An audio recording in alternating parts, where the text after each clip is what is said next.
নমস্কার। উপেন্দ্র কিশোর রচনাবলীর পুরাণের গল্প অধ্যায়ে আজকের গল্প ধ্রুব। সে যে কতকালের কথা তাহা আমি জানি না। সেই অতি প্রাচীনকালে আমাদের দেশে উত্থানপাদ নামে এক রাজা ছিলেন। উত্থানপাদের দুই রানী ছিলেন, একটির নাম সুনীতি আর একটির নাম সুরুচি। সুনীতি বড় লক্ষ্মী মেয়ে ছিলেন, কিন্তু সুরুচি ছিলেন ঠিক তাহার উল্টা। আর সুনীতিকে তিনি প্রাণ ভরিয়া হিংসা করিতেন। রাজা সেই সুরুচিকে এতই ভালোবাসিতেন যে তাহার কথা না রাখিয়া থাকিতে পারিতেন না। সুরুচি তাহার নিকট সুনীতির নামে কত মিথ্যা কথাই বলিতেন। তিনি ভাবিতেন তাহার সকলই বুঝি সত্য। শেষে রাজা একদিন সুরুচির কথায় সুনীতিকে রাজপুরী হইতে বাহির করিয়া দিলেন। দুঃখিনী সুনীতি তখন আর কি করেন? মুনিদের তপবনে গিয়া আশ্রয় লওয়া ভিন্ন তাহার আর উপায় রহিল না। সেইখানে কয়েকদিন পরেই তাহার একটি খোকা হইল। তাহার নাম হইল ধ্রুব। তখন হইতে ধ্রুবকে লইয়া তিনি মুনিদের আশ্রয়েই থাকেন। খোকাটি ক্রমে বড় হইতে লাগিল। সে মুনিকুমারদের সঙ্গে খেলা করে, মুনিদের হোম তপস্যা দেখে, আর তাহাদের মুখে ভগবানের নাম শুনে। এইরূপে শিশুকালেই তাহার প্রাণে ভগবানের প্রতি ভক্তি জন্মিল। এমন করিয়া দিন যায়। ক্রমে ধ্রুবের বয়স 4-5 বৎসর হইয়াছে। ইহার মধ্যে সে একদিন শুনিল যে সে রাজার পুত্র, মহারাজ উত্থানপাদ তাহার পিতা। এ কথা শুনিবা মাত্র পিতাকে দেখিবার জন্য তাহার প্রাণ ব্যাকুল হইল। সে ভাবিল, আমি এখনই পিতাকে দেখিতে যাইব। রাজা উত্থানপাদ সিংহাসনে বসিয়া আছেন। সুরুচি তাহার নিকট দাঁড়াইয়া। সুরুচির পুত্র উত্তম রাজার কোলে। এমন সময় ধ্রুব সেখানে আসিয়া তাহার কোলে উঠিবার জন্য তাহার ছোট্ট হাত দুখানি বাড়াইয়া দিল। রাজার হয়তো তাহাকে কোলে লইতে খুবই ইচ্ছা হইয়াছিল, কিন্তু সুরুচির সাক্ষাতে তিনি ছেলেটিকে আদর দেখাইতে সাহস পাইলেন না। তখন সুরুচি বিষম ভ্রুকুটি করিয়া নিতান্ত কর্কশভাবে ধ্রুবকে বলিলেন, ছেলের আস্পর্ধা দেখো, এত কষ্ট কেন করিতেছিস বাছা? জানিস না তুই সুনীতির ছেলে? উনি তোর পিতা হইলে কি হয়, আমি তো তোর মা নই। রাজাসনে বসা তোর কপালে নাই, সে শুধু আমার ছেলেরই জন্য। ধ্রুবের প্রাণে এই নিষ্ঠুর কথাগুলি বড়ই লাগিল। সে আর এক মুহূর্তও সেখানে বিলম্ব না করিয়া ঠোঁট দুখানি ফুলাইয়া মার নিকট আসিয়া উপস্থিত হইল। মা তাহার কাঁদো কাঁদো মুখ আর ছলো ছলো চোখ দুটি দেখিবা মাত্র তাহাকে কোলে লইয়া তাহার মাথায় হাত বুলাইতে বুলাইতে জিজ্ঞাসা করিলেন, কি হইয়াছে বাবা? কেহ কি তোমাকে কিছু বলিয়াছে? ধ্রুব কহিল, মা, আমি বাবার কোলে উঠিতে গিয়াছিলাম।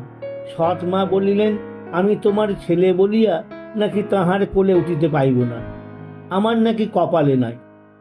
ধ্রুব দীর্ঘ নিঃশ্বাস ফেলিতে ফেলিতে এই কথাগুলি বলিল। তাহা শুনিয়া সুনীতির যে কি কষ্ট হইল তা লিখিয়া বুঝাইবার সাধ্য নাই। তিনি কোনো মতে চোখের জল থামাইয়া ধ্রুবকে বলিলেন, বাবা, সুরুচি সত্যই বলিয়াছে, তোমার কপাল মন্দ, তাই তুমি আমার মতো অভাগিনীর পুত্র হইয়াছ। তোমার কপাল ভালো হইলে কেহ তোমাকে এমন কথা বলিতে পারিত না। রাজার আসনে বসা, ভালো ভালো হাতি ঘোড়ায় চড়া, এ সকল যাহার পুণ্য আছে তাহার ভাগ্যেই জোটে। সুরুচির ছেলে উত্তম অন্য জন্মে অনেক পুণ্য করিয়াছিল, তাই এখন সে রাজার কোলে বসিতে পায়। তুমি করো নাই, তাই তুমি তাহার কোলে বসিতে পাইলে না। সুরুচির কথায় যদি তোমার দুঃখ হইয়া থাকে, তবে যাহাতে তোমার খুব পুণ্য হয় সেই রূপ কাজ করো, তাহা হইলেই তোমার কপাল ভালো হইয়া যাইবে। ধ্রুব কহিল, মা, আমার মনে যে বড়ই লাগিয়াছে, তোমার কথাই তো আমার দুঃখ যাইতেছে না। আমি এমন কাজ করিব যাহাতে সকলের চেয়ে যে ভালো, তাহার চেয়েও ভালো স্থান পাইতে পারি। তোমার ছেলে যে আমি, আমার তেজ তুমি দেখো। বাবার যাহা আছে সবই উত্তমের হোক, অন্যের দেওয়া আমি কিছু চাহি না। আমি নিজে এমন জায়গা দেখিয়া লইব যে বাবাও তাহা পান নাই। এই বলিয়া ধ্রুব ঘর হইতে বাহির হইয়া গেল। তারপর এক মনে পথ চলিতে চলিতে সে বনের ভিতরে এক স্থানে আসিয়া দেখিল যে সেখানে 7 জন মুনি কুশাসনে বসিয়া আছে। সে তাহাদিগকে প্রণাম করিয়া বলিল, আমি উত্থানপাদের পুত্র ধ্রুব, আমার মার নাম সুনীতি। আমি মনে বড় কষ্ট পাইয়া আপনাদের নিকট আসিয়াছি। মুনিগণ বলিলেন, বাছা, তুমি 4-5 বৎসরের বালক, তোমার মনে আবার কি কষ্ট হইল? ধ্রুব কহিল, আমার বিমাতা আমাকে কটু কথা কহিয়াছেন, তাই আমার মনে কষ্ট হইয়াছে। ধ্রুবের নিকট সকল কথা শুনিয়া মুনিরা বড়ই আশ্চর্যান্বিত হইয়া বলিলেন, আচ্ছা বাছা, এখন তুমি কি চাও? আমরা তোমার কি সাহায্য করিতে পারি? ধ্রুব কহিল, আমি সেই স্থান পাইতে চাহি যাহা অন্য কেউ পাই নাই। সে স্থান কি করিয়া পাইব আপনারা তাই আমাকে বলিয়া দিন। মুনিগণ বলিলেন, যিনি সকলের বড়, যাহা কিছু আছে সকলই যাহার, তুমি সেই হরিকে ডাকো, তাহা হইলেই তুমি সেই স্থান পাইবে। ধ্রুব কহিল, কি করিয়া তাহাকে ডাকিলে তিনি খুশি হইবেন তাহা তো আমি জানি না, তাহা আমাকে বলিয়া দিন। মুনিরা বলিলেন, আর কিছুরই কথা ভাবিবে না, কেবল তাহারই কথা ভাবিবে, আর শুধু বলিবে, তুমি সকলের, তোমাকে কেহ জানিতে পারে না, তুমি সকলেই জানো, তোমাকে নমস্কার। ইহাতেই তিনি তুষ্ট হইবেন। তোমার পিতামহ মনু এই রূপেই তাহাকে তুষ্ট করিয়াছিলেন। তখন ধ্রুব সেই মুনিদিগকে প্রণাম করিয়া মনের আনন্দে সেখান হইতে যমুনার তীরে মধুবন নামক বনে গিয়া উপস্থিত হইল। সেখানে গিয়া সে দিন রাত এক মনে এমনই ব্যাকুল ভাবে হরিনাম করিতে লাগিল যে আর কেহ কখনো তেমন করিয়া তাহাকে ডাকিতে পারে নাই। সেই আশ্চর্য তপস্যা দেখিয়া দেবতারা ভয় পাইলেন, পৃথিবী কাঁপিল, সাগর উছলিয়া উঠিল। ইন্দ্র ভাবিলেন, না জানি এই বালক এমন তপস্যা করিয়া কি বিপদ ঘটাইবে। তখন তিনি আর কতগুলি দেবতার সহিত মিলিয়া ধ্রুবের তপস্যা ভাঙিবার আয়োজন করিলেন। একজন দেবতা সুনীতির বেশে হাই বাছা, হাই বাছা বলিয়া কাঁদিতে কাঁদিতে গিয়া ধ্রুবকে বলিল, বাবা, কত আশা করিয়া তোমাকে পাইয়াছি, দুঃখিনীর ধন, আমার যে বাছা আর কেহ নাই, আমাকে কি এমন করিয়া ফেলিয়া আসিতে হয়? তুমি যদি তপস্যা না ছাড়ো তবে আমি তোমার সম্মুখেই মরিয়া যাইব।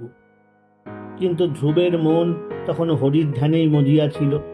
সে সকল কপট কান্না শুনিয়াও শুনিল না।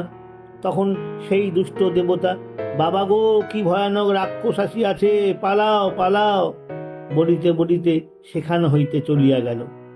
অমনি কোথা হইতে ভীষণ রাক্ষসগণ দলে দলে মার মার কাট কাট শব্দে ধ্রুবকে খাইতে আসিল। সঙ্গে সঙ্গে শত শত শিয়াল ডাকিয়া উঠিল। রাক্ষসেরাও তাহাদের সিংহের মতো, উটের মতো, কুমিরের মতো মুখ দিয়া আগুন ফুঁকিতে ফুঁকিতে কতই গর্জন করিল। শেল, শুল, মুসল, মুদগর কতই ঘুরাইল আর দাঁত খিচাইল। ধ্রুব তাহা টেরও পাইল না। এই রূপে যখন ধ্রুবের তপস্যা ভাঙিবার সকল চেষ্টায় বিফল হইল, তখন দেবতারা ভয়ে কাঁপিতে কাঁপিতে শ্রীহরির নিকট আসিয়া বলিলেন, হে প্রভু, আমাদিগকে রক্ষা করুন। উত্থানপাদের পুত্র অতি ভীষণ তপস্যা আরম্ভ করিয়াছে, না জানি আমাদের কাহার কাজটি কাড়িয়া নিবে, শীঘ্র উহার তপস্যা থামাইয়া দিন। শ্রীহরি বলিলেন, তোমাদের কোনো ভয় নাই, ধ্রুব কি চাহে আমি তাহা জানি, তাহার বাঞ্ছা পূর্ণ করিয়া আমি তাহার তপস্যা শেষ করিয়া দিতেছি। তারপর তিনি সেই মধুবন আলো করিয়া ধ্রুবের সম্মুখে উপস্থিত হইয়া বলিলেন, ধ্রুব, তোমার মঙ্গল হোক, আমি তোমার তপস্যায় তুষ্ট হইয়া বর দিতে আসিয়াছি, তুমি কি চাহ? তখন ধ্রুব চক্ষু মেলিয়া সেই সকল দেবতার শ্রেষ্ঠ দেবতাকে সম্মুখে দেখিয়া যার পরনায় আনন্দিত হইল, ভয়ও পাইল। সে অমনি তাহার পায়ে লুটাইয়া বলিল, আমি তো জানি না কি করিয়া আপনার স্তব করিতে হয়, আমাকে তাহা শিখাইয়া দিন। বলিতে বলিতে শ্রীহরির কৃপায় তাহার জ্ঞান হইল। তখন সে প্রাণ ভরিয়া অতি মধুর বাক্যে শ্রীহরির স্তব করিতে করিতে বলিল, বিমাতা আমাকে ধমকাইয়া বলিয়াছেন যে তাহার পুত্র নহি বলিয়া আমি রাজাসনে বসিতে পাইব না। হে প্রভু, আমি আপনার নিকট এমন স্থান চাই যে তাহা সংসারের সকল স্থানের চেয়ে ভালো। শ্রীহরি বলিলেন, ধ্রুব, তুমি তাহাই পাইবে। চন্দ্র, সূর্য, বুধ, বৃহস্পতি সকলের উপরে তোমার স্থান হইল। তোমার মাতাও তারা হইয়া তোমার নিকট থাকিবেন।